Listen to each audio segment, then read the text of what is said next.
Alrighty, YouTube, what's going on? We are trying this again. Let's see if the audio is better this time. It's good to see a bunch of you in here already. 7 of you in here before I even started talking. Thanks very much. Let me know, guys. How's the audio this time? Is it any better? I've changed which microphone it is using. Any better on the audio? Let me know. Hopefully, it is better. Much better audio. Yes. Yes, thank you. All right, we got good audio. We got good cameras now. We can have a chat. We can relax. We can not stress about live stream. Heaps better from the dragster. Yes, Robert Gould, much better for sure. Bennett Brothers Arm Wrestling better. Sounds good. Thank you very much, everybody, for the feedback. Um, I have invested a lot of money in recent weeks into tech, and I have no idea how to set it up. So it has been a real learning experience. Been fumbling through trying to get my understanding around all this equipment. This mic here cost me like $500 just for that mic. So it want to be bloody clear. So anyway, we have got clear audio. This is the kind of production that I'm aiming for when we get to the arm wrestling super match series. They're going to be happening here in this room, this very room. We're going to have Jake Ward, myself commentating the upcoming series. So it's really important that I get audio perfect. So anyway, thank you so much for everybody's feedback so far on the system. Arm Wrestling News. G'day, brother. Spencer Dissett, Michael Morris, Robert Gould. Thank you, Arm Wrestling. Juji Mugu, Levan Gasparini. There's a whole bunch of you in here. Regular names. Clutch Hawks. The audio is in mono, he says. Video is very good. Anyway, we got a few things to work on. I appreciate it. Maybe it's in mono because of your end. I don't know. But anyway. Any chance of pulling Mario in a super match before you pull RVJ? Could be great preparation. From Pab Naffle. Pab Naffle, I know you're a big fan of Mario. I saw Pab Naffle, I saw your comments that you think Mario has surpassed me and that he's way ahead of me, and yada, yada, yada. Pab Naffle, I've already offered Mario $500 if he wants to have a super match with me on February 12th. He said he wasn't able to make it, but the offer is most certainly there. And I assure you, Pab Naffle, Mario has not gone way past me. It feels the same set of balance with Mario that it always has. Mario is stronger than me in a slow pull. If we just ease into a slow pull, he's stronger than me. Where I'm stronger than Mario is in the center table venom. All those little things, center table, I can get access to my rotation more significantly than he can.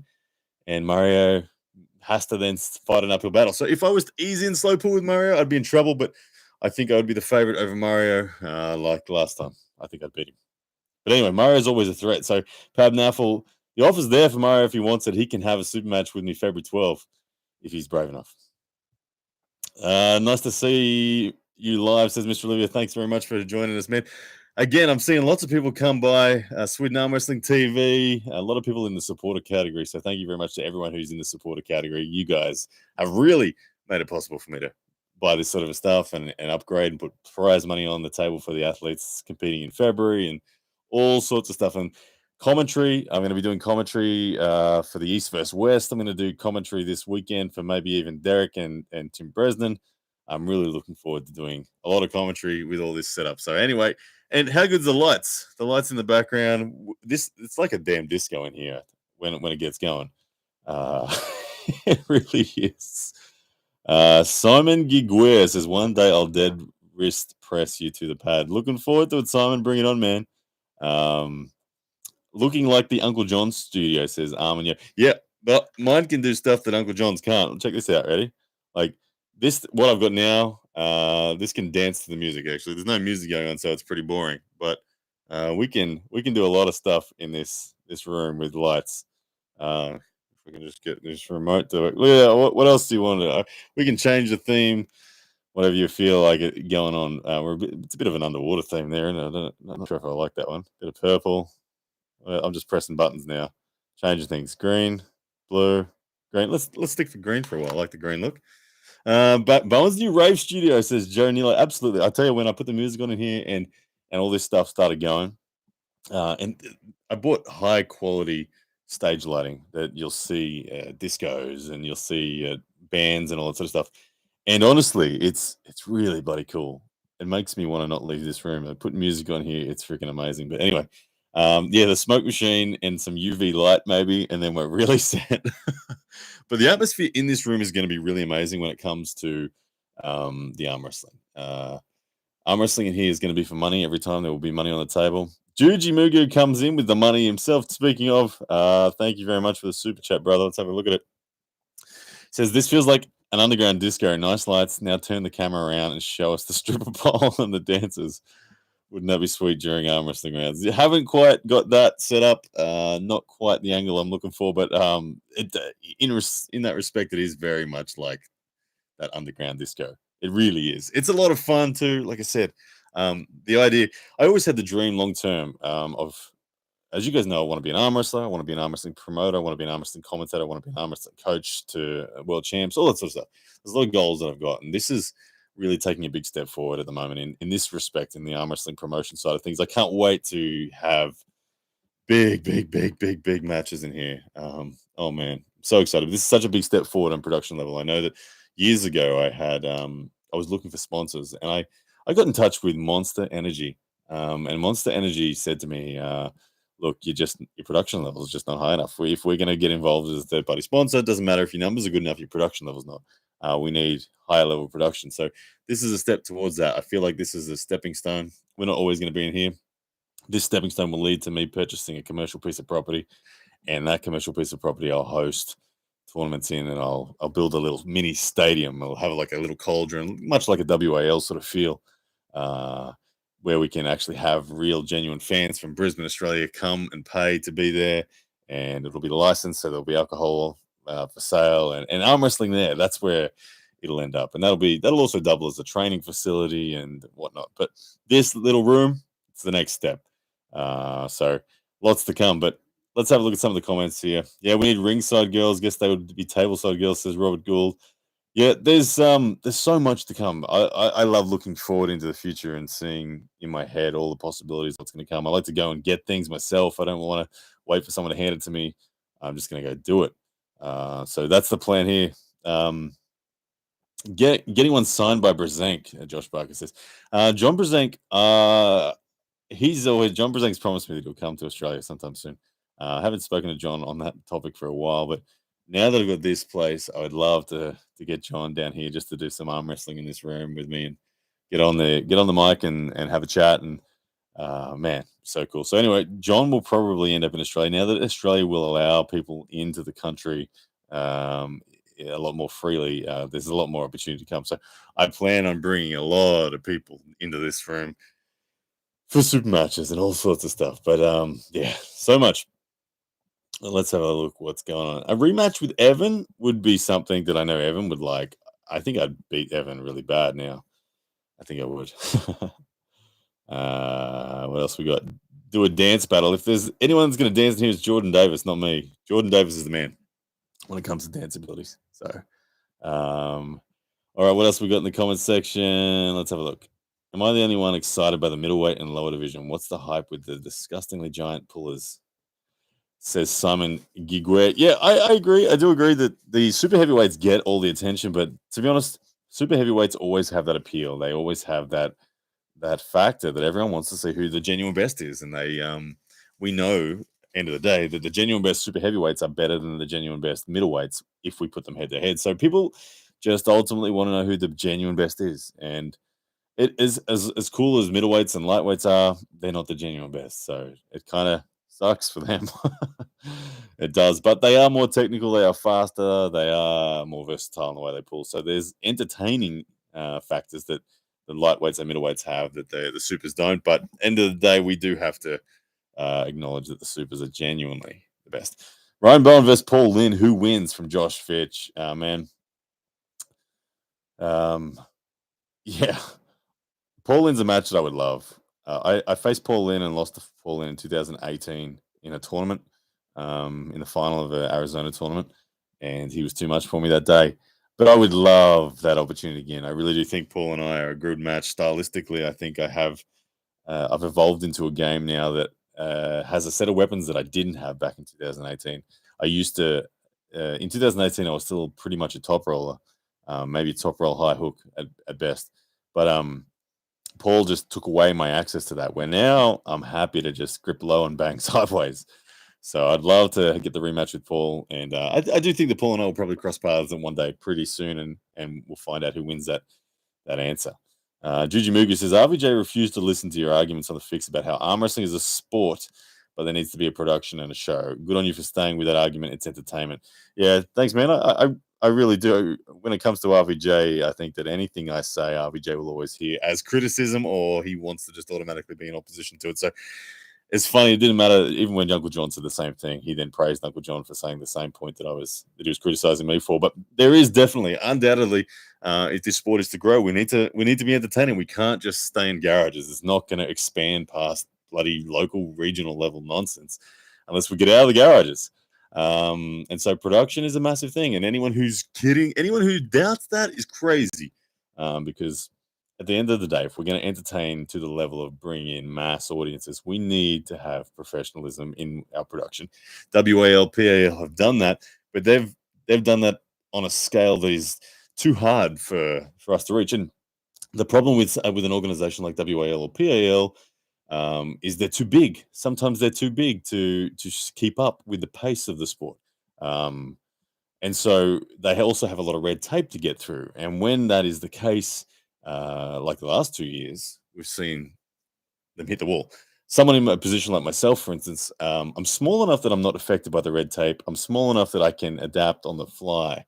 But I'm now big enough that we've got some degree of production. So I hope to be that middle ground. And the thing is, I have a love for the sport. It's not so much a business where profits are absolutely essential. I mean, profit is essential. Don't get me wrong. If I'm going to keep on expanding, I need profit.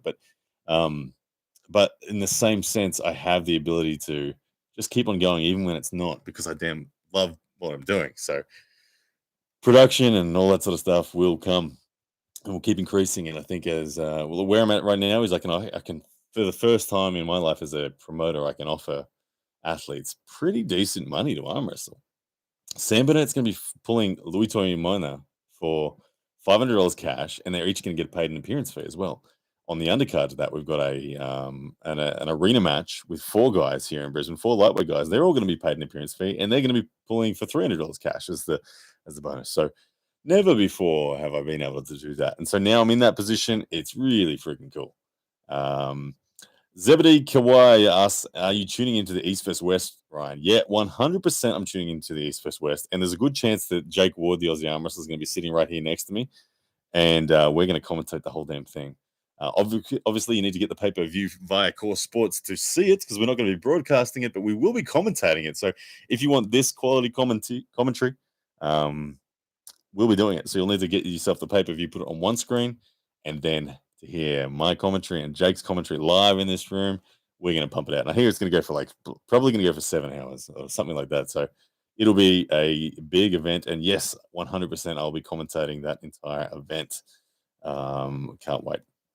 Yeah, even this weekend, I'm really looking forward to the Tim Bresnan and Derek Smith match. I think that's going to be an awesome match. I can't wait. Tim is proper established old guard. He's someone who has the reputation. He has the clear established strength in the sport where everyone knows what Tim brings to the table. He's very consistent. He's a high performer, has been for a long time. And Derek's one of those up and comers. So we get to see that old guard, new guard battle once again. And I love matches like that because it updates the storyline so much. And updating the storyline is the coolest thing about being a commentator. Is the what ifs. What does it mean if this happens? What does it mean if that happens? That's what I love most about the commentary side of the sport. And this is a match that oozes storyline. And honestly, the old guard's been kicking the new guard's ass. If we think about Derek Smith, Chance Shaw's, Lachlan Adair's, Corey West, they've all been getting their ass kicked by the old guard recently. So can Derek be the first man to get a run on the ball for the new guard? We'll find out this weekend. It's going to be happening, and I can't wait for it. So yeah, I'll commentate that one as well this weekend. I can't wait. But yeah, I think you can get that one via all the undercard matches. Going to be on Brandon Allen's YouTube channel, I believe, and then the main event, Derek Smith and Tim Bresnan, will be on Derek Smith's channel. What else we got? Let's have a look at the chat. Yo, Ryan, do you think Dimitri Trubin is a good match for the current Todd Hutchins, or is Trubin too much? Oh man. Well, Dimitri Trubin's been plagued with injury a lot of late, and we've seen him scheduled for matches and then pull out of matches, and he's had pec tears and all sorts of stuff in the past. Dimitri's a monster. Dimitri is one of the guys that I think is underrated quite a bit, but Todd Hutchins is underrated as well. Todd Hutchins seems to be in big form. If you look at him, what he did to Lachlan, he looked big. He looked about 240 pounds. The training sessions he's had with Dave Chafee, he's looked amazing. And the most recent one, he was hanging with Dave in every respect and pinning Dave plenty of times. I think that Todd's game it's really up to styles. There are certain styles that fast guys can disengage Todd. Like if I was there in Moldova when Prudnik flashed Todd Hutchins and Alan Makiev flashed Todd Hutchins, two really fast guys with great fundamental strength. Is Dimitri fast? Not really, but Dimitri's tall. He's really tall, and he's obviously strong. But he's not as explosive. Like it's hard to rule Todd Hutchins out of a match with Dimitri Trubin, but at the same time, you'd have to have Dimitri Trubin as favorite just for the sheer size. But Todd Hutchins is proving time and time again that he can bang with the genuine best heavyweights in the world. So look, that's a match I'd love to see. Freaking love to see Dimitri Trubin, Todd Hutchins. It'd be ripper. And if Todd turns that inside, Todd's winning. Let's be honest. If that goes to a hook, Todd's winning. Dimitri would have to take Todd's wrist and then press outside of the wrist, which is doable. He did it to Michael Todd. He took Michael Todd's wrist and then pressed Michael Todd when they had their super match. So it wouldn't be surprising if he could do it, given how short Todd Hutchins is on the table relative. But yeah. All right, what else is there? What else we got? What's your favorite exercise for conditioning tendons? For us, Logan Cooper. Man, that's a good question. And I do really think right now I'm in a season where I think tendon conditioning is a focus that I want to pursue. And the reason I want to pursue that, and you do go through seasons in the sport, you go through right from the beginning where you're just developing basic strength in the fundamentals of wrist flexion and pronation and back pressure, and side pressure is kind of the last thing. But side pressure is often interpreted a number of different ways. Some people equate side pressure to wrist flexion and just dragging. Um, I personally equate side pressure to elbow conditioning, tendon conditioning at the connection of all your wrist flexors. And I do really value that. And the way that I personally train that, and I love it, is with isometrics and plyometrics. And that's a Todd Hutchins thing. You can do isometrics and plyometrics in any number of ways with cables and weight, with chains and dead stops. My personal favorites right now is with that damn quadratic fist, that spring that I got from Sabine Badalescu. I freaking love that thing. It targets my tendons so nicely and gets my elbow perfectly the way I want it. So yeah, that's how I would do it, man. Oh, James Curtin says, "Hey Ryan, you versus the goat in a super match this year." Honestly, I'm not up to the goat. The goat's the goat. John's back. The level of the John's at right now is much higher than the level of the John that I gripped up with when he was just sitting on the couch drinking beers. I think John's reignited a fire in him, and I expect John to beat Hudson or Zaloyev in the East vs West. I think he will. So John's level is way higher than it is for me in terms of super match levels. That said, John will come to Australia hopefully this year. John's said that to me a number of times in the past that yeah, he'll come. He was due to come to my wedding, but he didn't make it because of COVID. But John will potentially come out to Australia this year, and if he does, he'll be in this room for sure. And we'll have a very casual super match probably. Thank you, babe. My lovely wife just brought me a bottle of water. Thank you so much. Are you going out? Okay. Everyone, my wife's going out to go shopping. Just. All right, we've got a super chat here from Stephen O'Keefe. He says, if Brzenk handles Zoloev, would it be possible? He is global top 10 of all weight class. How would you stack him up? Seems he is ramping up the cup and training more since Devon. Yeah, I think that's fair. I think John could be potentially top 10 overalls. If I think about who are on the edge of that top 10 rank, we get to people like Evgeny Prudnik, we get to people like Hermes Gasparini. We get to people like Trubin. John's right there. I think he's real close. If he beats Zoloyev quite dominantly, I think that yes, he could be good. If he only just scrapes through, then I think he's a little bit out. Not that far out. I mean, Zoloev's close as well. 100 kilo Hadzimur Zoloev must be close to the top 10 overall. I mean, Zoloev beat Todd Hutchins. Don't forget. Sorry, he beat Todd Hutchins quite easily. And you'd have to say Todd is close as well. So I think that John, if he beats Solo, yes, he's very much in the conversation. And thank you, Stephen O'Keefe, for that awesome question and the $19.99 super chat. You're the man. Thank you. Good stuff. Sam Harris versus Sam Burnett, Battle of the Sams, Alex McDonald. Look, here's what I want to say about Sam Burnett. I truly think the dude's amazing. Sam Burnett only weighs 80 kilos, and he is head and shoulders above everyone else in Australia at that weight. Outside of the straps, he can pin me. His hand control is really substantial, and he is dangerous to anyone. I know Sam Harris is a very similar style of arm wrestler to Sam Burnett, and in that sense, I think that they would be great. I have to have Sam Harris is a favorite, given he's been doing it longer. He's got the pedigrees, the experience of the big matches and all that sort of stuff. But if I was to anticipate um, Sam Burnett, if Sam Burnett was in the USA and was pulling amongst those guys, I think Sam's probably landing in somewhere around 3, 4, 5 rank in the USA at 165 pounds. I think Sam would. I've personally gripped Alan Fisher. I've personally gripped Luke Kent. I would have Sam Burnett ahead of those guys, but I would have Jeff Hale ahead of Sam Harris. I said Jeff Hale and Sam Harris. I would have ahead of Sam Burnett, just again through experience, reputation, and the results that they've achieved. Obviously, I don't think the Tony Katowskis of the world are getting down to that weight anymore. I think they're done with that. So I wouldn't imagine that Sam Bennett wouldn't need to face them. But I would love for any of those guys to have a match with Sam Bennett. He's a true killer here in Australia. Aussie arm wrestler Reddy Bang comes in with a super chat 299. How are you, brother? Good to see you, mate. He says, "See you soon, mate. Reddy Bang exempt for life."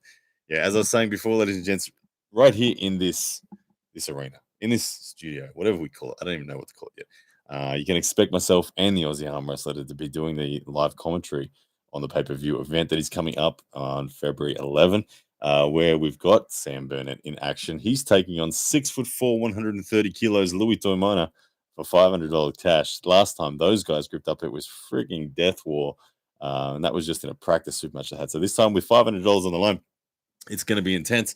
And of course, we've got two more of the Burnett brothers featuring both Nick and Josh will be featuring in the arena match, the 4-man arena match, which also has the Mud Crab in it, and Jamie Lionheart Barrett. Those guys, the youngest, Jamie Barrett, he's only 16 years old. He's only just turned 16. For a kid that's just turned 16, he's phenomenal. But that's a 4-way arena battle that's going to be happening, and all the Burnett's going to be featuring, and I can't wait. And Aussie Arm Wrestler will be sitting right here next to me commentating that event. So do not miss it. I can't wait. All right, let's have a look. See if we can catch up with some other comments. What's going on? David Mars says Ryan Bowen versus Nicholas Nanestad. Look, Nicholas is one of those guys I would love to pull just for the sheer fact that he's so extreme. I really enjoy experiencing the sport in its fullness. And when I say that, I love pulling people that have extreme sets of tools. And Nicholas is 6'7" or something crazy like that. Incredibly long arms. So he's definitely extreme. And I would love to pull him. I'd love to see if I can turn that dude into a hook. I don't think I'd try to top roll him. I think I'd try to hook him, or just at least jam up and side pressure him, something like that. I would love to pull Nicholas Nanestad. I think that would be amazing. And yeah, David Marr, I'm down for that one as well. Interestingly, I saw Brandon Allen. I went on a podcast with Brandon Allen the other day, and he offered the opportunity he said he was keen on a super match. And I was like, hell yeah, I would love a super match with Brandon Allen at some point. For the reason that I have never faced a genuine Kings mover in an official match. The closest I've come was Dan Mosier when Dan Mosier attempted to use the Kings move. It was more of a desperation move when he did it. And I was able to get around that one, no worries. But I'd like to pull someone that's genuinely a good Kings mover and see if I can defeat it. Not by brute force, but by wizardry and technical movements and step by step. I've had a game plan in my head for years on how I would deal with a genuine Kings mover. And Brandon Allen making mention that he'd like to pull me in a super match really got me excited. I'm like, hell yeah, that dude's a monster. Not only he's 143 kilos or something. He's a big dude. From the powerlifting world, he's got world elite numbers, and now that he's an arm wrestler, he's been in it for 2 years. He's one of the best moving arm wrestlers I've ever seen. And watching what he's doing with John and Devin in recent weeks, I know Devin described him as the best 2 year arm wrestler that he's experienced so far. So for Brandon Allen to say that he was keen on a match with me gets me very excited. Maybe Brandon Allen will end up in this room right here in sometime in the future. But of course, we do have Jordan Sill. I promised Jordan Sill that after he defeated Mario Tambakis in the United States, that he will be down here in Australia. And so Jordan Sill will be in this room at some point in 2022, hopefully not too far away, depending on the scheduling and everything with King of the Table. I'll work around that, but I would freaking love to pull Jordan Sill. Jordan's looking pretty big. Right now, my weight's only 210 pounds. I think Jordan's more about 240. But we'll work that out. But I don't really care for the weight of my opposition. I just want to pull good opposition. And at 210 pounds, which is where I'm staying for the match with RBJ, 210 is really where I want to be. Yeah, lots to come. Lots to come out of this room. All right, let's have a look at your comments again. Let's see what's going on.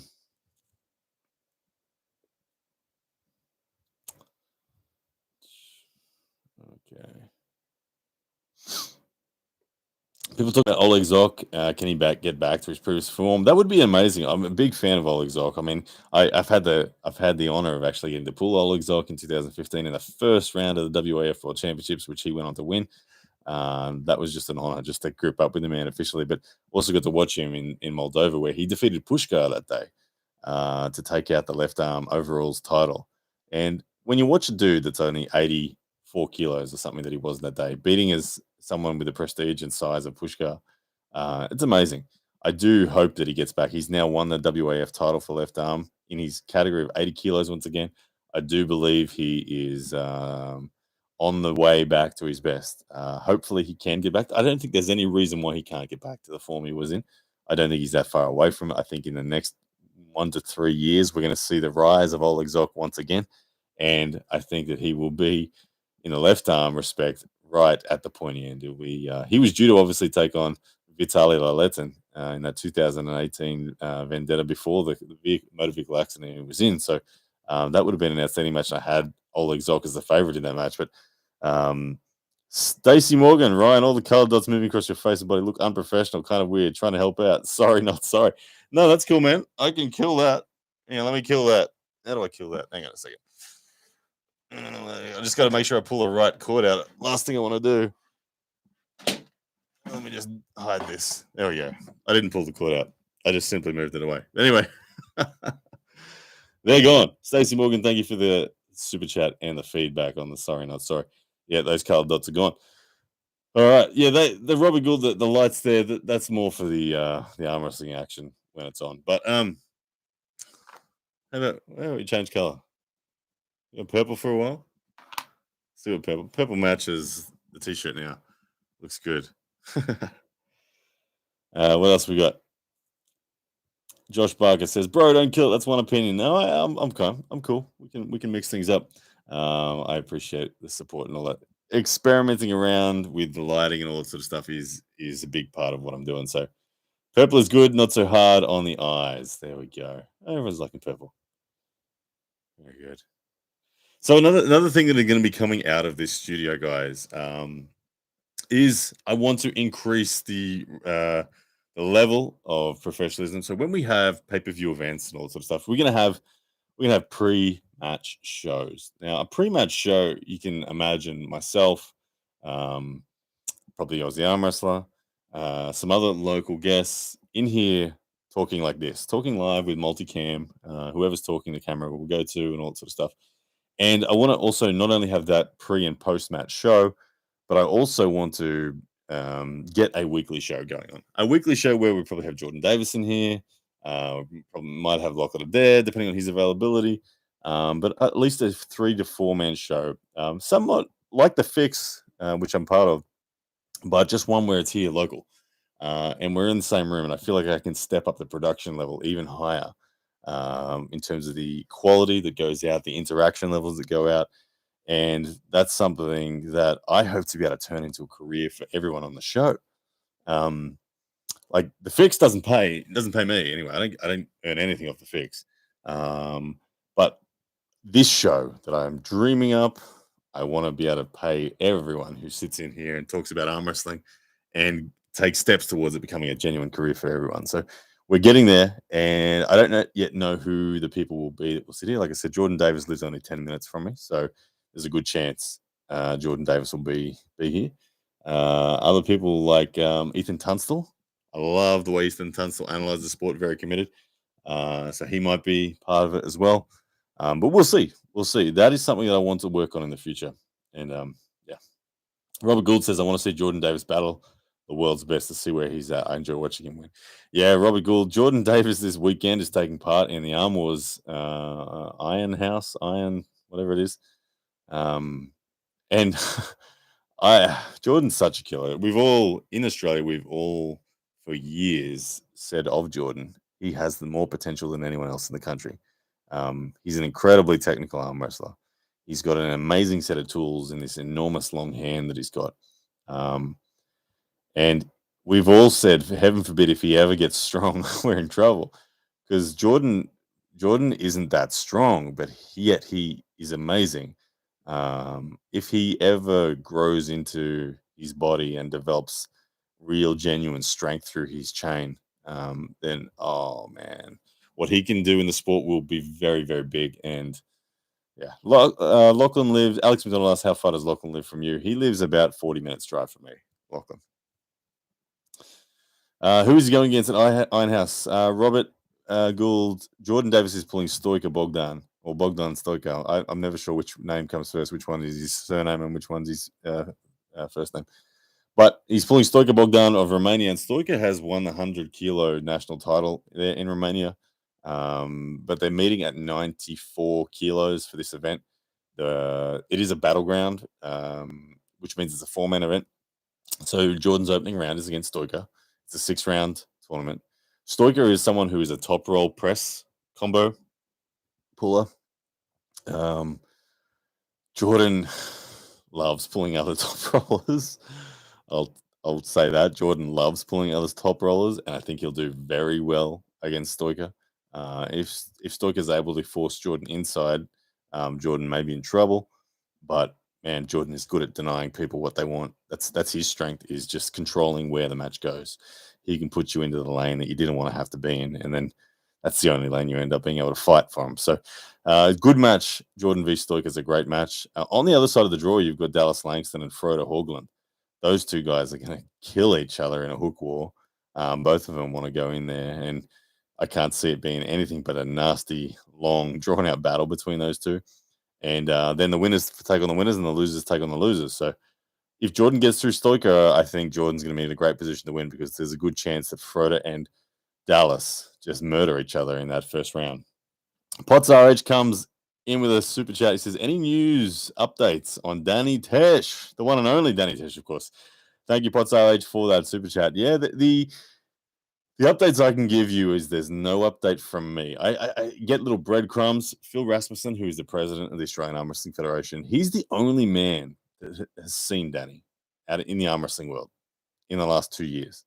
And Phil occasionally gives us little bits of updates. And the last update that he gave us is that he is still working on Danny. He's ever so gently trying to tempt Danny back into the sport. Danny's only weighing like 82, 83 kilos now. So I would love to, I've messaged Danny and offered him a chance to pull in here against Sam Burnett for the 80 kilo rank 1, because Sam Burnett's got that match or got that rank totally wrapped up. And I would love to see Danny just waltz in, having not trained for 2 years, 80 kilos, and win. Not that I'm saying Sam couldn't beat Danny, but Danny would be the favorite. At 80 kilos, I don't know how on earth you bet against Danny. So that's kind of the update. The update is we're still trying to get him back. I'm offering the man good money to come and pull. I know Aussie Arm Wrestlers offering Danny good money just for an interview. But Danny is the hardest man on earth to track down, in my experience. Unless you're his mum or his wife, you can't get to him. Doesn't matter how long you've been friends with him. Doesn't matter how long you've known him. You just can't find Danny. He doesn't respond to anything, any form of communication. He's the biggest introvert I've ever known. He's Danny Tesh. So that's the update on him. All right. Robert Gould says only 3 thumbs up, guys. Exit out and hit the like button if you would, please. I appreciate that, Robert. Yeah, guys, if you could hit the like button, I can see 53 likes. If you guys could hit that like button for me, that'd be amazing. 114 of you in here. If we get that like button up, I don't know. I guess that'd be cool. I guess YouTube would give me a few more pats on the back and help me out with future videos, all sort of stuff. It's funny how much the YouTube algorithm has worked, and I can see those numbers going up right now. Like I said, about 4 months ago, I really decided to put some effort into giving YouTube what YouTube needs in order to make the algorithm more complementary and to just grow the sport and grow the channel and get it to a bigger audience ultimately. And it's worked a lot. It's really worked a lot. Just studying thumbnails, studying titles, studying everything has allowed me to present the sport and the content that I focus on in the sport a lot more. And subsequently, like in the last month, my videos got on the YouTube recommended page. Well, the YouTube recommended page is basically not your subscribers. This is related videos to something that someone has already watched. I got over 1 million views just from the recommended page last month, on top of everything that my subscribers watch. So, getting the algorithm boxes ticked is really awesome. So I appreciate all the likes. Thank you so much. And Robert, thanks for reminding me that's something that I should even think about. But guys, thank you for hitting the like button. I just saw that jump up from whatever it was, 48 to 70 in about 20 seconds. So thank you so much for hitting that like button. I appreciate it. What else we got? Yeah, Danny's got long hair right now. Danny's like, if Danny came back right now, it would be like the second coming of the Messiah or something like that. Super Samoan Nia, do you think you can beat Schoolboy? Here's what I've always said about Schoolboy. I've been asked that question a lot of times. Can I beat Schoolboy? Daniel Begley. Sorry, I'll get back to the Schoolboy thing. Comes into a super chat saying audio is still not crisp. Video and setup looks great. All right, I'll have to work on that one, man. I appreciate the feedback. I'll watch it back afterwards and see what it sounds like. We'll get it crisp by the time we're doing the pay-per-view events. More super chats coming. Stephen O'Keefe says with a 1999 super chat, thank you, brother. Really appreciate that one. Who will be organizing the next proper tournament? Love super matches and all arm wrestling. Would be good to see the best come together. How do you see it evolving in 2022 and 2023? I do believe there will be a Zloty tour. PAL should run a Zloty tour in November of 2022. That is typically when they run theirs. There will probably be a WAF tournament as well. There'll probably be an Arnold's tournament in the United States, which is genuinely or typically a very solid tournament. I agree. We need some more tournaments, but we haven't seen tournaments in the last 2 years largely because of travel restrictions around the world. That's just killed the ability to get a whole bunch of people into one room where super matches, you only need to have 2 people. So there's been a super match focus for the last 2 years, but I agree wholeheartedly. Let's get back to some tournament arm wrestling. I'm really keen and really desperate to go and pull the Zloty Tour tournament. I want to get down to 86 kilos for that. I think at 86 kilos, I have a genuine chance of winning the damn thing. I feel really strong right now. I feel like I'm at my strongest ever right now. And I know that 86 kilos is within reach. I could easily get there. And so to feel like I feel like right now and to be able to get to 86 kilos, I think I'd have a great chance. And so, yeah, big stuff. In Australia, in April, we've got a tournament coming up, an over the top recreation on the Gold Coast in Australia. And that's going to be a $10,000 tournament for the winner. So it's a big event. I mean, Lachlan Adair is obviously the favorite in it. I think Matai Orangi, Heta Morris will hopefully be there, assuming he can get into the country from New Zealand, but hopefully he can.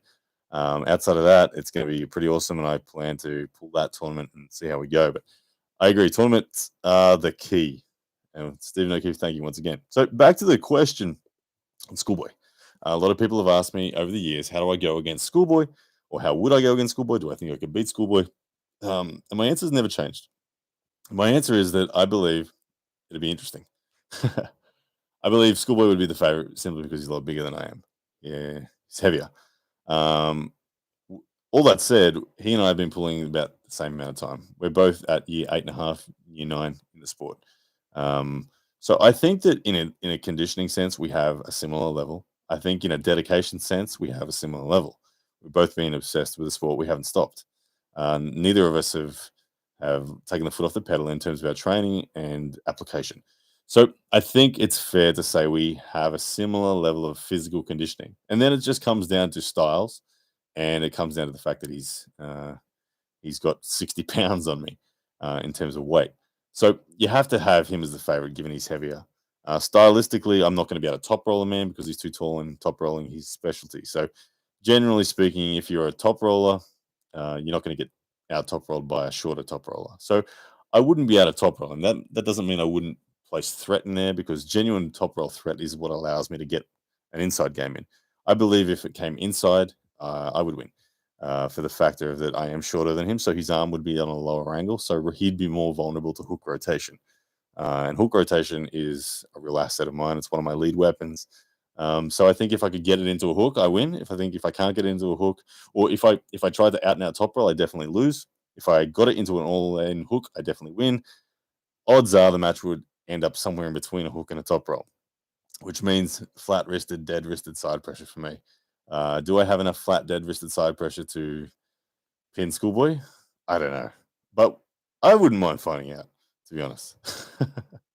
That's kind of my answer. But it is a good question. I do appreciate that question. It comes up a lot, and I'd love to pull Schoolboy someday. So I appreciate that. Thank you very much. Are there any non-Australians going to Over the Top from Alex McDonald? I know the invitation is there. Again, it'll just depend on the Australian government's restrictions and rules. I've heard Ryan Espy say that he intends on coming to Over the Top.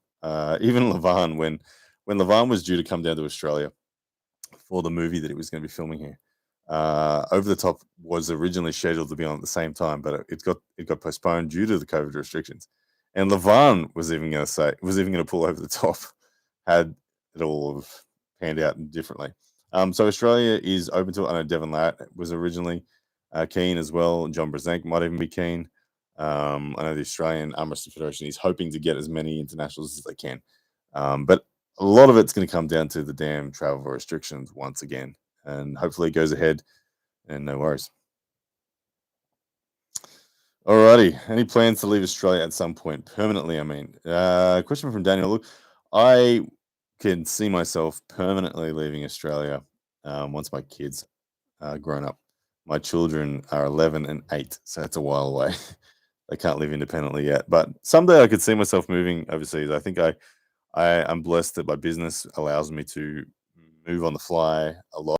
I can almost go anywhere in the world, create content, and make it interesting, and that will do the job. But I could see myself living in the USA. I could see myself living in Europe somewhere, but overseas would bring so much more opportunity for my own personal arm wrestling experience and journey and opportunities and events and all sorts of stuff.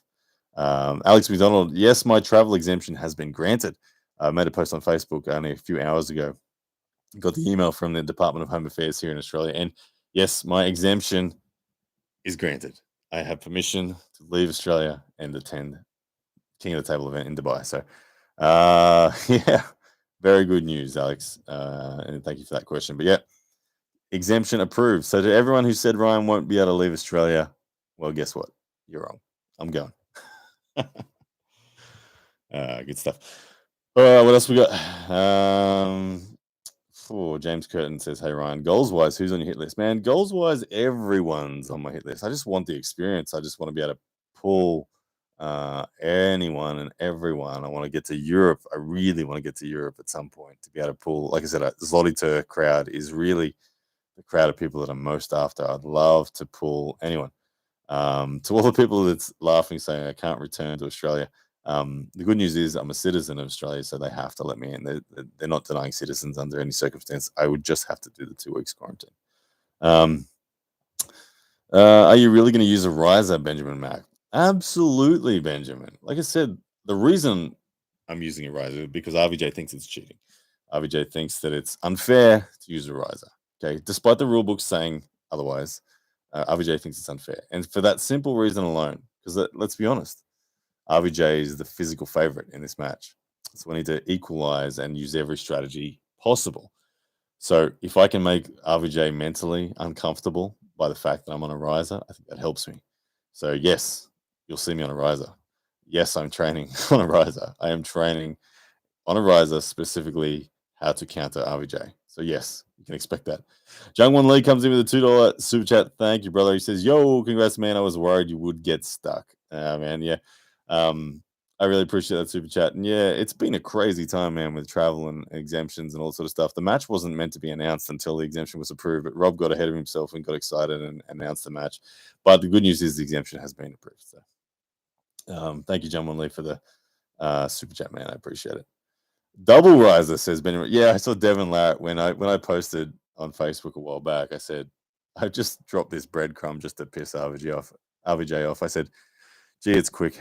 It's amazing how quickly I'm getting comfortable on a riser. Was all the post. And Devin posted double riser,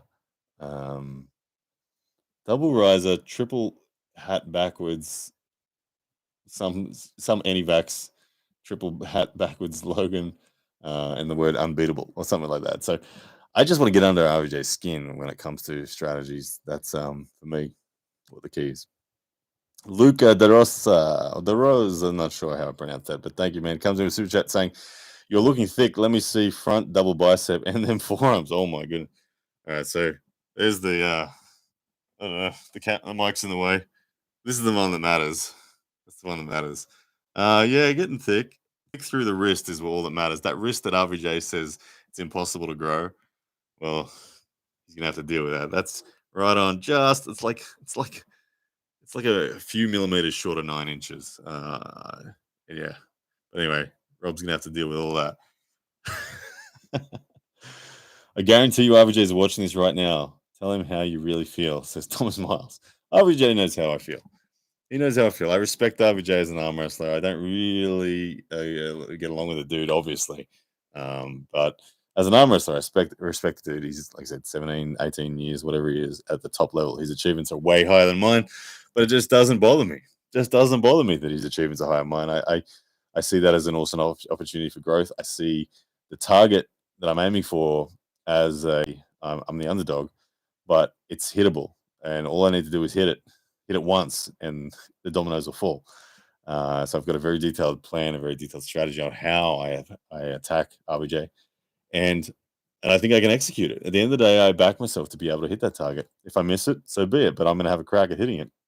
And yeah, did anybody understand Rob's point on not being able to grow your wrist? Rob's point, Rob, on that, I have to say, I think he was just clouded by the confrontation he has with me. I don't think that Rob disagrees with the fact that wrists grow. I do think another point is that Rob's measuring the wrist probably right up on the bones. During the fix, I was talking about where my watch sits, which is here.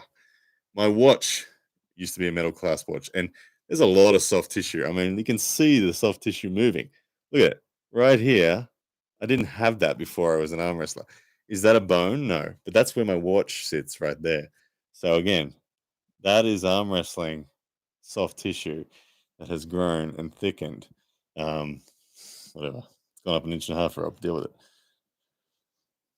Honestly, Ryan, Rob in person is a great guy. So, hang on. Oh, wait, let me scroll back up. I don't want to miss that comment. Oh, hang on. Rob good. Honestly, Ryan, Rob in person is a great guy to hang out with. Spent a few times with him. Sorry, can't read it. Spent a few times with him this summer at his camp, and in person, he's a genuine great guy and family man. Well, that's good to hear, man. He's obviously his internet persona is very different. And I've, as you know, I've had plenty of run-ins with him. So, Robert Gould, I appreciate that, man. I know you. It's always good to judge a man by the interactions you've had with him. So I'm pleased that you've had good interactions with him, man. Jerry Cataret's tongue comes in with a super chat. He says, "I may be in Dubai for King of the Table 3. It is. Is it possible to get seats and tickets to attend the event? How would I find out?" Man, that's a good question. I'm to be honest, I'm unaware. I don't know exactly if it is possible to be a spectator in their arena, but I'll find out. I'll find out for you. I will ask Core Sports about that, and I will let you know. I'll make a post. Actually, look, so I don't forget. I'm gonna text Core Sports right now, and I will post the answer on my Instagram stories. Okay, how about that? All right, so let me just quickly ask Core Sports. Hey, man, question from some fans. Tickets available to watch the matches at King of the Table live, i.e., he will be in Dubai. There we go. Okay, I've asked the CEO of Core Sports that question. He'll get back to me, and I'll post the answer on my Instagram stories. So, good question, man, and I appreciate the super chat. Okay, yeah. Genuinely asked, does the travel exemption open you up for things like arm wars in the future? Genuinely, it kind of does, yeah. It it shows the precedent that I can get the exemption to travel for business work. At this point in time, I'll still need to do the 2 weeks quarantine when I return to Australia. So for me to go to an event, it needs to be financially feasible, that it's going to not cost me too much, and I can't take a loss over a period of time like that. So Arm Wars doesn't pay the athletes. It highlights them wonderfully well, but it doesn't pay the athletes. So King of the Table pays the athletes. King of the Table covers travel, covers expenses, and pays you to be there. So it's for that reason, simple financial reason, that King of the Table was possible. It definitely does open up. If I go overseas to and I want to attend an event that isn't paying, I would likely go for a long time. I wouldn't just go for 1 week, for instance, and pull an arm and come back. But I would potentially go overseas to the USA for 3 months and pull a bunch of super matches or something like that. It's actually something I'd love to do, is to go to the USA for 3 months and have like bloody 5 super matches in that time against all the people that I was hoping to be able to pull in the last 2 years. I know Brendan Lemon Mulvihill would love to pull. Daniel Begley, welcome to Support Allied. Thank you, brother. I appreciate that. Daniel Begley, you're the man. Jumping in on the Support Allied package, guys, and you too can do that.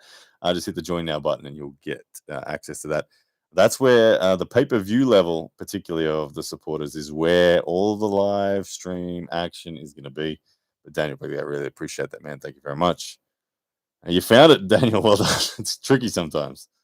Yeah, man. We got a lot of people in there now, and it's all the people that are in there in that supporter group that actually are making this possible. Like I said, everything that you're seeing in terms of a tech upgrade in here has been funded by the pay-per-view event and the members that came in during the Todd Hutchins and Lachlan Adair event. So there's no two ways about it. It's you guys that paid for all this. So thank you so much for all that support. And it means that so much more is to come. So Daniel Begley, welcome, brother. Thank you very much. What else we got? Buck says, I like the new setup. Thank you, man. Yeah, the new setup's a lot of fun. I appreciate it. There's lots more to come too, so can't wait. It looks kind of like I'm underwater or something at the moment. I think my camera's settings are mixing with the frequency of the light or something, and it's got that. Because if I look at that, it's solid. There's no waving going on. Anyway, does anyone know what time the Derek Smith Tim Breslin match starts? I'm not sure about that. I don't know. It's happening this weekend. Robert Gould says, I have the personal coaching program direct access to Ryan's brain. Yeah. You do, Robert. Ask a question of me anytime via WhatsApp, and I'm on it. Robert Gould is a fascinating dude in terms of his development in the sport. If you haven't seen Robert, I think Robert met Michael Todd on the road and really showed some promises as Daniel Begley upgrades to the pay-per-view level. There you go, Daniel. Now you're in business. That's where you want to be. Daniel Begley, your man. Thank you. But yeah, Robert Gould gripped up with Michael Todd on the road, and I think he lives near RBJ. He's got a real Todd Hutchings-esque style about him. Shorter forearm, smaller hand, inclination towards side pressure. And Robert's super supportive of so many channels. So you're the man, Robert. Thank you. What else we got? The Buck says, when you focus on production in your videos, it's some of the best arm wrestling content ever. Now, I appreciate that as well, Robert. I'm sorry, not Robert. It was the Buck. I'm really trying to step that up again. When I start to think about what the arm wrestling world needs in terms of how to grow the sport, I think that good production is the key, and I'm thrilled to be able to lead somewhat of a charge in that respect and get it going. Solomon Arena, welcome to Supporter Light. Solomon Arena. Now, man, look at everyone signing up today. This is really nice. Thank you so much. And we're at 99 likes as well. You guys are killing it today. I appreciate that. Solomon Arena, welcome to Supporter Light membership. I appreciate that, man. What else we got? Josh Barker. Josh Barker is a New South Wales lightweight. He needs to be in this room too. I've got so many matches floating around in my head now, to be honest. Now that I have this production possibility in this room, I am constantly thinking of, oh man, I want to see this person against this person. Oh man, I need that person against this person. And there's a few four ways that I would personally love to see. I would love to see a four-man Australia v USA under 80 kilos four-way arena battle. And if I could pick some names for that, I would have Sam Burnett up against like Jeff Hale, and I would have Josh Barker against like, I don't know, Alan Fisher or something like that. It'd be awesome. I'd love to see an Australia v USA because Josh Barker's number 2. In my opinion, Josh Barker's number 2 behind Sam Burnett in the 80 kilos division. I think he's the man, and he needs to be in this room. James Curtin, hey Ryan, do you remember your arm wrestling win and who it was against? My one win, James Curtin, I think I beat my mom in an arm wrestle once. But outside of that, I don't think I've beaten anyone. I don't think I've ever won an arm wrestle, James Curtin. I don't know. I don't know if James trying to be funny. He asked that question, or if you were serious. I don't know. Hopefully, I answered it the way you wanted it to. I don't know. What else we got? Aussie East versus West needs to happen. David Chapman arm wrestling. David Chapman. Yeah, I'm going to be live with David Chapman, or I'm not sure if it's going to be live. I'm going to be recording a show with David Chapman probably tomorrow night from Western Australia. Yeah, I would like to offer Ryan Scott an opportunity for redemption. Sorry. The Milkman, Ryan Scott, he used to be the former number 1 rank in Australia. Held it for a long time. Then I beat him. And then Lachlan beat me. And then here we are. But I'd love to offer an opportunity to Ryan Scott to get some redemption. And with the same card, we could maybe have Ben Carroll up against Lachlan Adair. That would be special. Kyle Howarth against Sam Burnett would be phenomenal. There's a few matches, the East versus West in Australia that could be very good. I'm down. Bring it on. Let's get these people in this room and let's set it alight. If you could have Alex McDonald, if you could have a 4-way super heavy tournament, regardless of cost, who would you want to see? Okay, yeah, that's a good question. I would have Levan, I would have Devon, I would have Michael Todd and Vitali. Very simple. That would be the 4-way that I would personally like to see most. And I'd have Devon v. Levan, Michael v. Vitali as the opener.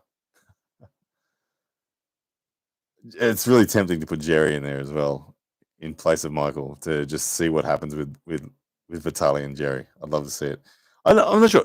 You guys confirm for me in the comments.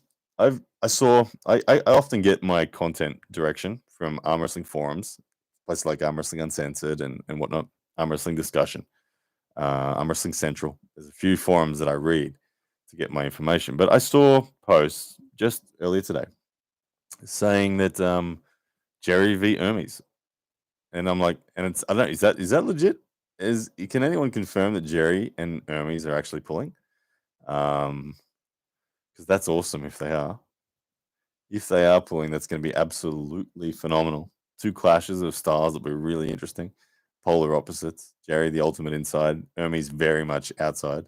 He has a little bit of inside, but I don't think he has too much inside. Does anyone know if that's real? First you're hearing of it, says Zebedee Kawhi. Did I shave or oil my arms? No. There's plenty of hair on these arms, man. It's just, I don't know, the lighting must be different. But yeah, plenty of hair. I would never shave my arms. Devon's clap. Oh my goodness. Devon's clap comes in with a super chat, $10. Says, hey Ryan, do you think you'll be ready for Devon and his confidence shattering clap come the time you're 40 years old, regardless of the Rob match outcome? Man, I don't know. Hey, like Devon's 10 years older than I am. And Devon and I, about 2 years ago, agreed to a 40 versus 50 super match. It'll be a lot of fun. It might happen here in Canada or in Canada, who knows where. But I'm 36 now, so I got 4 years to refine. Devon, I don't know. It depends. Like clearly, the Devon that exists now is monstrously strong.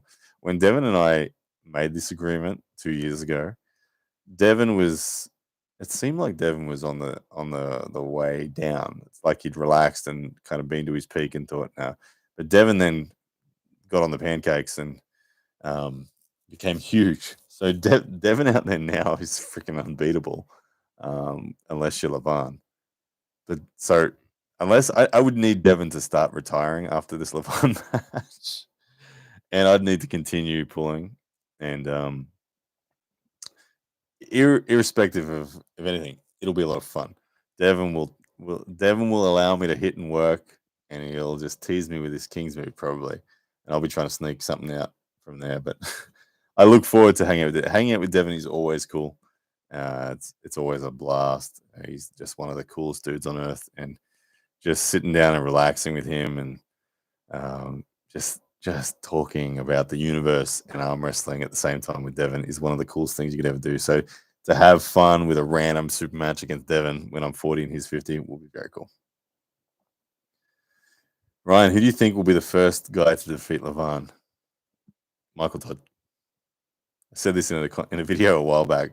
Good question from Federico Rondini. I think Michael Todd will be the first one to defeat Levan. I don't think Devon's going to be able to do it. I think Devon will give it a great crack at it, but I don't think Devon has the sufficient defense to survive Levan. I think Devon has a great set of technical options, but I just don't think Devon has the strength or the physical durability to stand up to the surges that Levan is going to throw at him. I think Michael has one particular lane that is strong enough to survive the attacks of Levan. And because of that, it gets a foot in the door. It gets a foot in the door and allows him to be able to work. And I think that that's the best chance is a Michael Todd King's move. And I know, and Michael Todd's all in, damn it. He's all in. If anyone doesn't believe that, okay, well, you don't know Michael as well as I know. Michael's all in more than he's ever been in terms of pancakes, in terms of everything. Michael's all in. This is his last hurrah, I think. I don't know that there will be another go. I think 2022 is the year of all in Michael, and he wants to face Levan after Devon. Devon will have a crack, and I think Devon will probably go down swinging. He'll do well, but he'll go down swinging. But Michael has a style, and if Michael's all in, and if Michael can produce a version of him that is just really resilient in a defensive sense, then he has the best chance of defeating Levan. If Michael can't do it, I don't think anyone can. I don't think Vitaly can. I don't think Devon can. I love Devon too, but I don't think he can. Yeah. How's my King's Move chapter going? Asked Ryan Turner. Yeah, my King's Move is good. I am feeling technically proficient in it now. I do it a lot. Every training session, I spend time in the King's Move. There's a certain style of arm wrestler that I struggle with. There's a certain style of arm wrestler that I crush. I freaking love King's moving hookers. Hookers just feels good. Just feels comfortable. And I freaking love it. King's moving Jordan Davis is near impossible. It's really, really hard. Stephen O'Keefe comes in with a super chat, $9.99. Thank you, brother. He says, "Who are the top 3 guys that you like to have beers with outside of arm wrestling?" Ooh, hang on. So does that mean I can't? I might have to answer this 2 ways because I'm not sure which way you're asking it. Are you asking it, who would I like to have a beer with that's not an arm wrestler? Or are you saying, who would I like to have a beer with among arm wrestlers, but doesn't really matter in terms of arm wrestling? I'll answer it both of those ways because I'm not sure which way you're asking it. But Stephen O'Keefe, thank you for the $9.99 super chat, man. Appreciate it. My happy place on earth is Arizona. And it's simply for the fact that having beers with John Brzenk on a hot summer Arizona afternoon, sitting in the pool, just chilling, hearing stories about everything arm wrestling that John's experienced, is listening with like country music on playing and stuff. Man, nothing's been more relaxing than that. So I have to say, having a beer with John Brzenk's number 1. Next on the list, it's man, people like freaking how do you go past people like Devin? You don't have a beer with Devin. If you're chilling with Devin, you're smoking a joint with Devin. That's what Devin does to chill. And the only time I've smoked pot in my life is with Travis and Devin. And with Travis, it was terrible. Travis freaking gave me bloody edibles and they hit me way harder. And I'd never had THC in my life at that point. And man, it just made me anxious and paranoid, and I hated it. Um, so not Travis if you're smoking. Um, but with Devin, man, Devin was fun. It was cool. It was relaxed. It was chill. We went and played pool, and Devin just trolled me in real life that day. It was hilarious. I remember playing pool with Devin. I was high and happy and not anxious for the first time in my life. And Devin started trolling me. He came up to me and said, "Hey man, I think I figured it out." I'm like, "What? What have you figured out, man?" He's like, "I figured it out." I'm like, "Yeah, what? What have you figured out?" I figured out how to become the greatest arm wrestler of all time.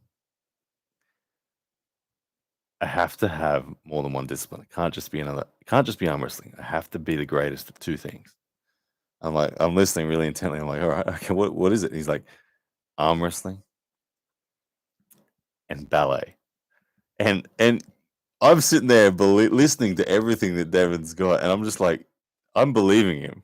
High for the first time. I'm believing him that he's telling me he's going to go all in on ballet as well as arm wrestling. And Devin then plays this card a little bit longer, and then he slaps me on the shoulder and says, "How high do you think I am, Blue?" And just is like, you can't believe you fell for that. So number two would be Devin, and then I'm going to say Jonathan Larber, number three. Jonathan Larber from New York, one of the coolest dudes I know from the USA. Very funny guy, very entertaining, very generous dude as well. He's an awesome man. Really, really funny guy. And to be honest, he's always been really helpful. He's always been really selfless. He's always been willing to do anything at a drop of a hat. He's called me when life's been hard just to see how I'm doing, all sorts of stuff. So Jonathan Larber's the man. I'd have a beer with him any day. And outside of arm wrestlers, Stephen O'Keefe, to quickly wrap up. Oh man, outside of arm wrestlers, I'd like to have a beer with friggin' let's have a beer with Donald Trump. That'd be an interesting one. Let's have a beer with shit. Let's have a beer with Joe Rogan, and let's have a beer with oh man, who else? Novak Djokovic. There we go. That'll be my three beers outside of arm wrestling. I used to play tennis. I'd love to have a hit with Novak. See if I can still do it at all. Oh man, it hurt my shoulder. There we go. That was a good question. I appreciate that, Stephen O'Keefe. Thank you very much for the $9.99 super chat, man. What else we got? Do you ever worry about beer affecting optimal muscle and tendon recovery? No, I don't. I don't drink a lot. People, it's funny enough. A lot of people think that I'm drunk on my channel. A lot of lives I've done, people have said Ryan's drunk. I'm very, very, very rarely drunk in my life. Very rarely. I drink maybe one beer when I go out for dinner with my wife. I'll drink maybe two beers if it's Christmas and I'm sitting down with family. Um, if I'm at John's, I'll drink. I'll try to keep up with John until I just can't. uh, yeah. So I don't really drink. Novak, Nadal, or Federer. I've always been. I've always been a Pete Sampras fan, to be honest. Pete's my favorite. I grew up in that era. Do you think Jason Constantine vs Brandon Allen is a good match? Ooh, that would be a good match. The double kings move specialty is always interesting. I don't know where that goes. I think Jason Constantine has more experience and probably more condition, but but Brandon brings just freaking elite level strength, and he's moving really well. I don't know. I know Brandon Allen's just asked, made mention that he'd like a super match with me. I would love that. I would freaking love to pull Brandon Allen because I've had a counter to the Kings move ready in my head for a long time, and I want to see if I can do it properly. Robert Gould says, "I've never thought you were drunk on a live stream. Maybe a little buzz, that one you did with your wife the other day." Yeah, we had a little bit of fun. Hutchings drinks a whole bunch. Does he have an issue with optimal recovery? Yeah. Well, my whole theory on training, when people say how often do you train and what's the right thing to do by yourself and what's optimal and all that sort of stuff. I'm not a fan of programs. I don't like following a program. I like to feel what my body's experiencing and just adapt and roll with it. Um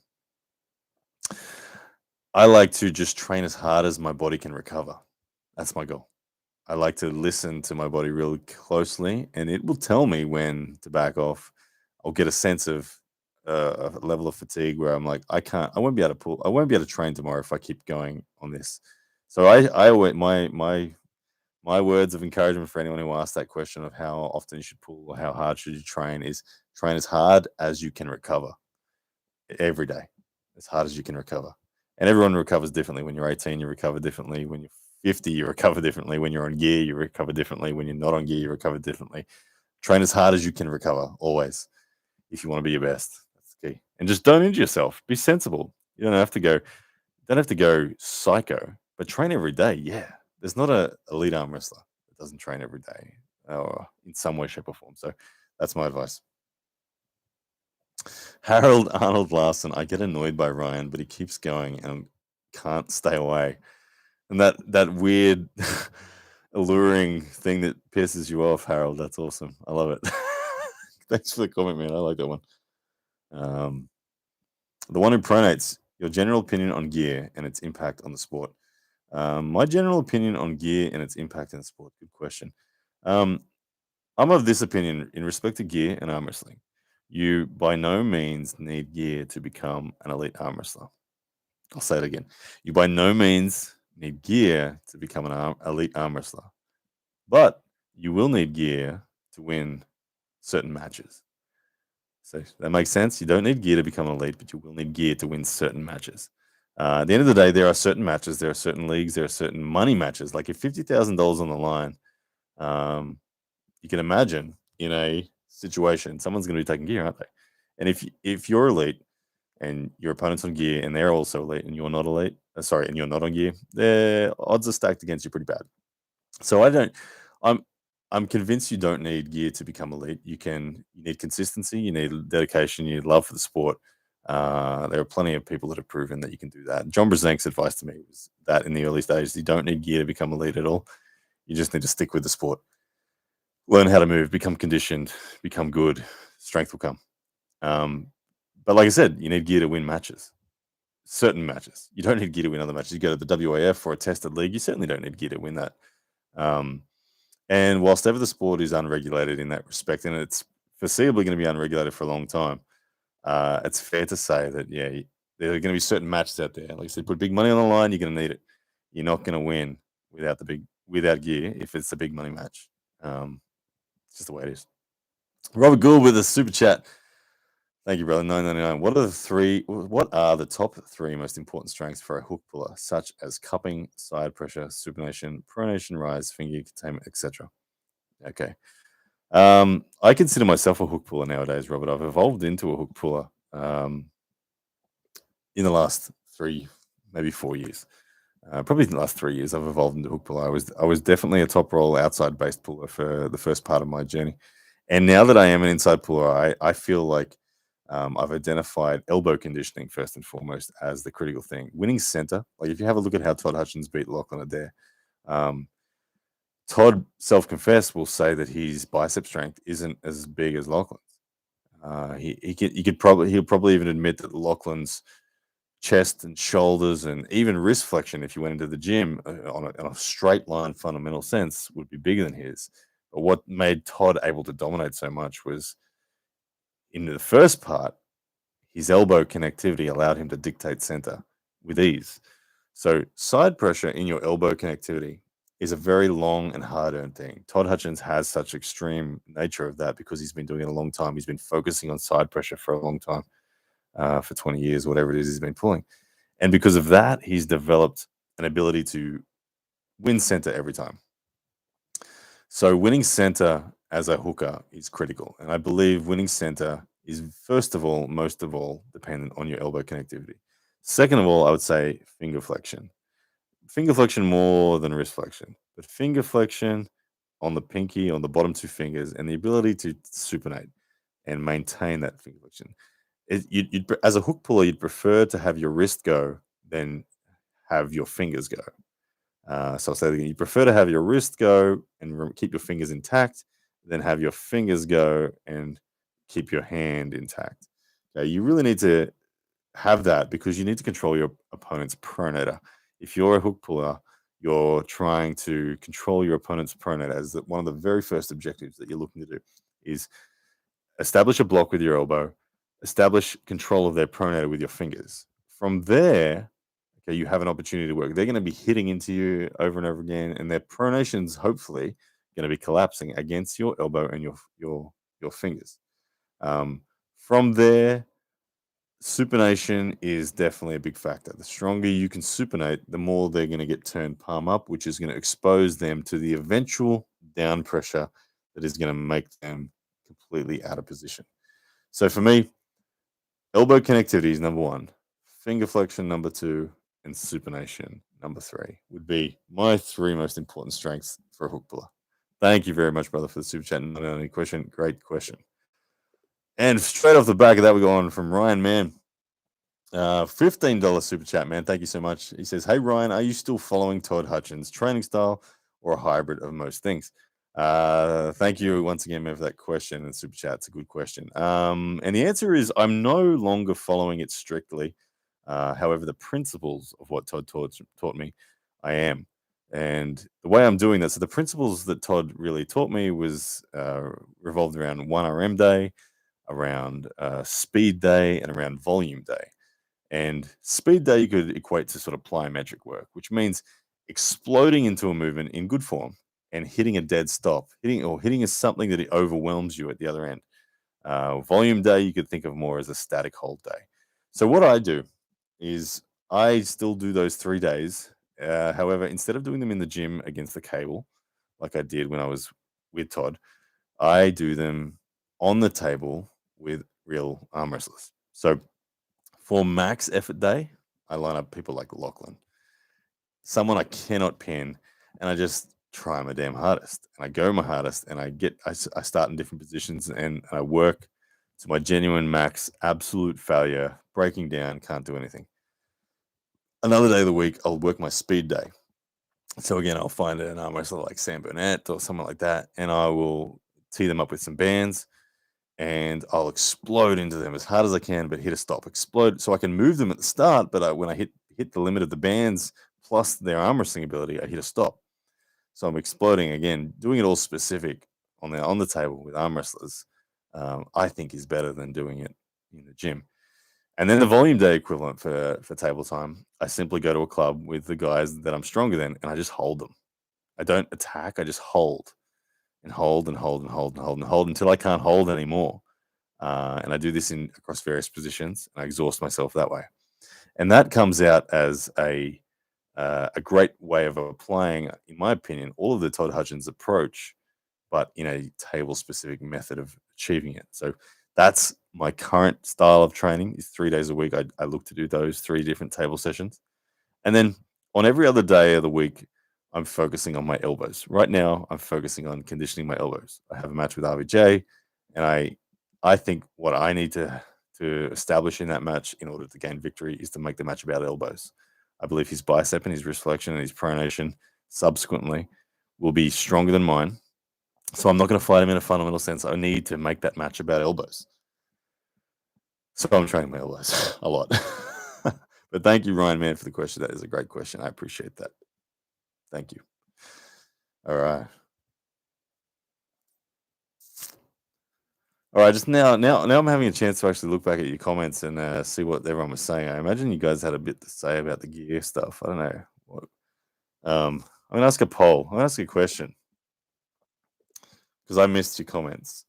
I'm gonna ask you guys a question. Answer it for me. I'm gonna surprise you with it.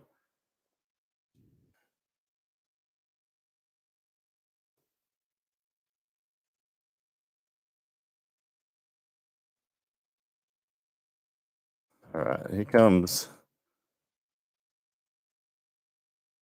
the question. Answer this for me, YouTube.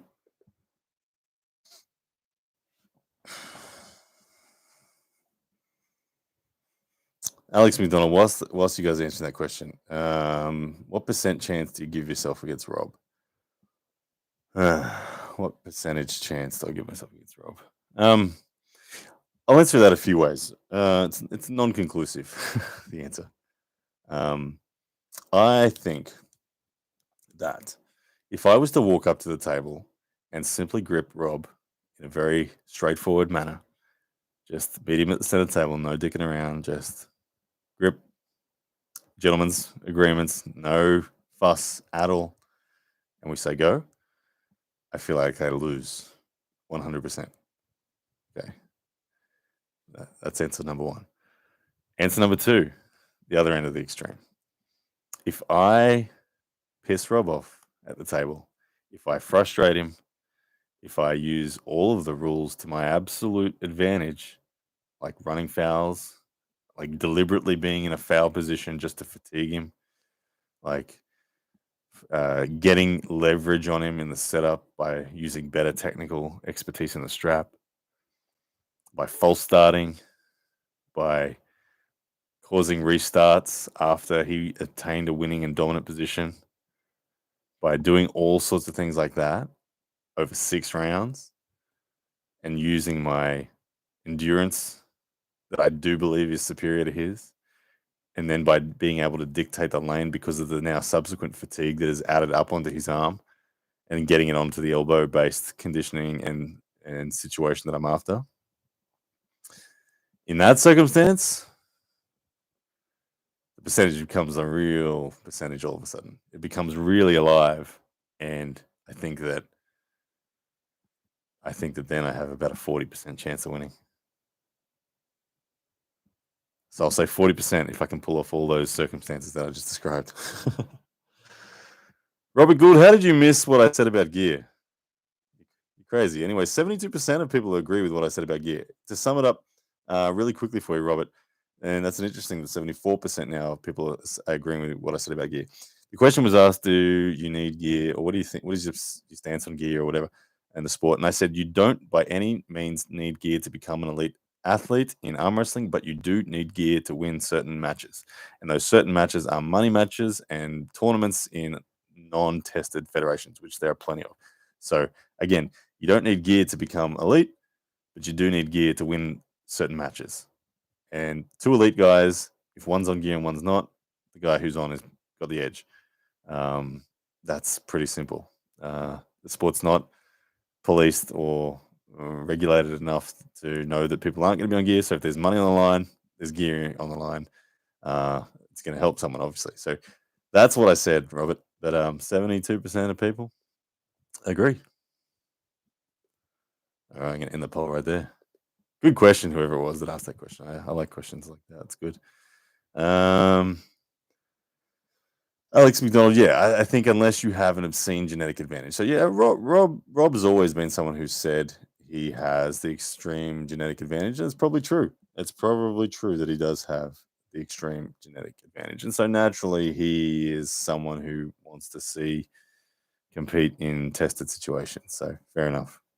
But the reality of the arm wrestling scene is that there's a lot of opportunity to be on gear and money matches and all that sort of stuff. And it's just the way it is. I mean, it's just the way it is.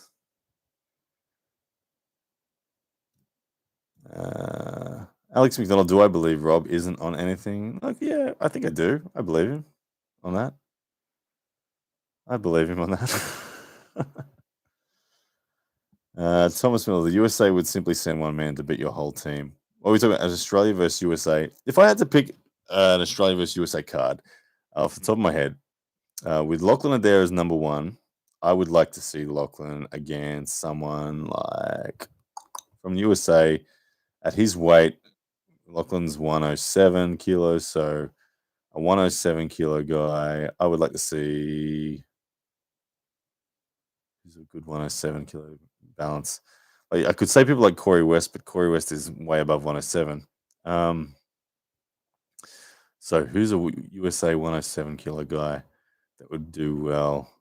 A good balance match for Lachlan. Man, I'm scratching me. Maybe a Jordan Sill. Jordan Silver, Lachlan are there at the same weight would be good. For me, at 94 kilos, or let's just say Rob, if we're kicking Rob off, I'd like to pull Dan Mosier again. I'd like to finish that story.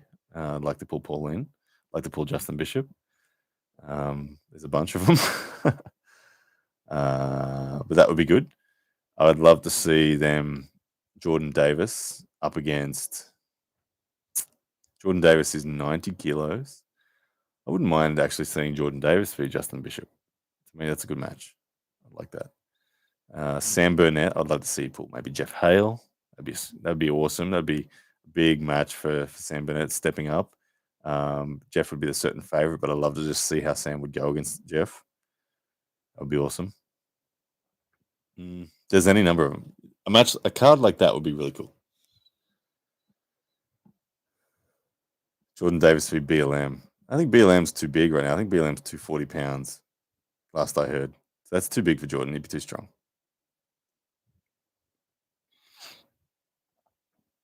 Artem has made some gains. Would you pull him again? What about Dimitri Kachan versus Lockie? Yeah, Dimitri Kachan versus Lachlan would be good, I reckon.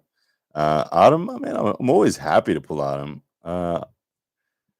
That said, he's made some gains. I notice his left is looking really dominant. I don't know that his right is, though. I don't think his right's up to my level. I was able to beat Artem fairly comfortably in the bottom 8 after I had the big screamer with Evan. So I think I have the edge fairly decisively on Artem.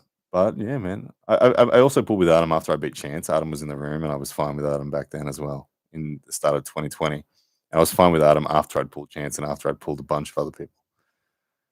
So I don't think Artem's up to me yet.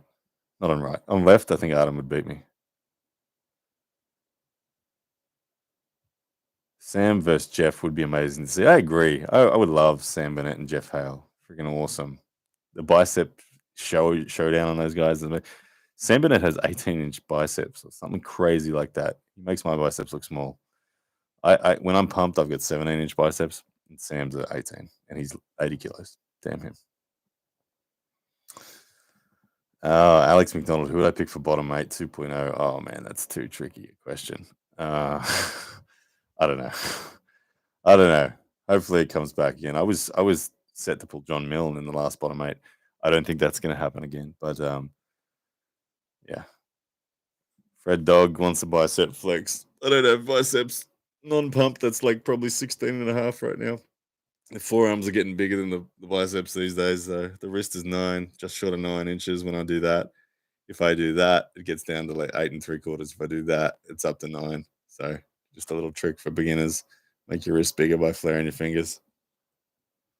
My dad versus your dad, who wins? Well, my dad's pretty good. My dad's a badass. My dad finished 4th of 2015 WAF Worlds in the Grandmasters division for under 90 kilos. Yeah, he was right. Dad holds his own. Robert Gould says, no way, 16.5. Yeah, my biceps aren't big, man. 17 inches when I'm pumped on the biceps. That's all I got. How long is my forearm? I don't know. Off the top of my head, I don't know. I know it's the same elbow to fingertip as John. That's why I dedicate myself to studying John Brzenk a lot, because I know that my anatomy is the same length as his in respect to how I should move on the table is much like John. So I deal with it that way. Ian, there you go. It says it's 12 inches. You remember from an old vid. The 12 inches, I think, is from elbow to wrist. I don't think that's elbow to fingertip, Ian. I think that's elbow to wrist is 12. I think it's a bit longer than that. Yeah. A 12-inch elbow to fingertip would be a problem for everyone. As in, it'd be hard to arm wrestle with the arm that short. Yeah. Yeah, Ian. All good, brother. All good. Do you think Lachlan can win versus Rob? Man, I think Rob, if it was big Rob, because I think Rob's 230 pounds or something now. So Rob's got to lose 20 pounds to pull me. So if it's a big Rob against Lachlan, then and they're the same weight, I think it's a good match. I think Rob's probably the slight favorite at the same weight. They're probably the slight favourite. If it goes to a hook, Lachlan will win, but Rob would probably be able to keep Lachlan extended enough. Oh man, Alex McDonald, if you could restart, what would your first? That's too deep a question, man. I'm too tired to answer that question. Almost 2 a.m. for Zebedee Kawhi. He's off. Catch you all in other live chats. Thanks, man, for tuning in. I appreciate it. We've been on for a while. We've been on for an hour and 30. I'm surprised. I was only planning on jumping on, testing out the audio and saying good day to you guys, but I really appreciate it. We got more likes on here than we do live, people. That is awesome, guys. Thank you so much for that. So I guess I'll give it 5 more minutes and then I'll wrap it up. So if anyone's got any last juicy questions, hit me up now, and then I'm going to get on to making some pre-recorded content. So I appreciate everyone here in here. So hit me up with any good question. I am watching the chat, so if I see anything good, I'll jump on it. It's got to be a good question. I don't want to have any boring questions though. Josh Barker's back. Ryan, how do you do versus 1 year version of yourself? Oh my goodness, from the Drew 24. It's really interesting when I watch new guys into the sport now. When a new guy comes along to the club after 1 year, he's a freaking killer. They're strong, they move well, and it's really impressive. Me at 1 year was terrible. I was freaking terrible, man. At 1 year. At 1 year, I was still teaching myself how to arm wrestle just off YouTube. We had a couple of guys that were interested in the sport in my local area, and we were all novices. So we had no guidance on table. We were only just looking at YouTube. And a year into the sport is probably when I met Devin Larratt for the first time. He came out to Australia, and he changed everything for me. Gripping up with him, he made me start to move with better patterns. So the version of me now against the 1 year version of me, I wouldn't use 20% effort to hold on to that guy, because that guy was weak and very bad in technique.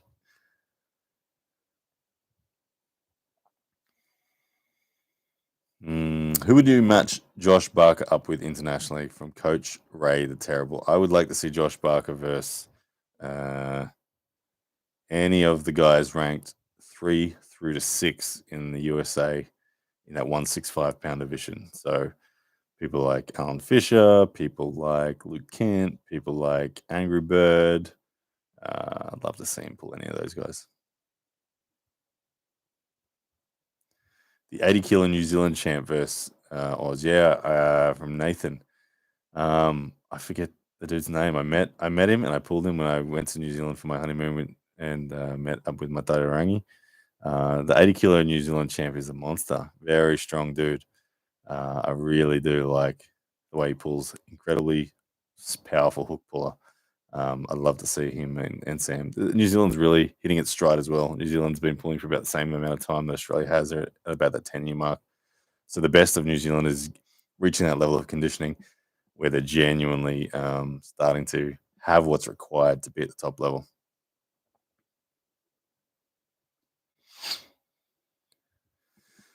Good stuff. All right, guys. Well, I might leave that one there. Once again, I wanted to thank everyone here for being in the live stream. 110 people are still in here. If you haven't hit the like button for me, that'd mean the world. If you could hit that one before you leave, that'll help the YouTube algorithm push arm wrestling further up the list of content in front of people that have never seen the sport before. And I want to appreciate a big thanks to those people who became members today.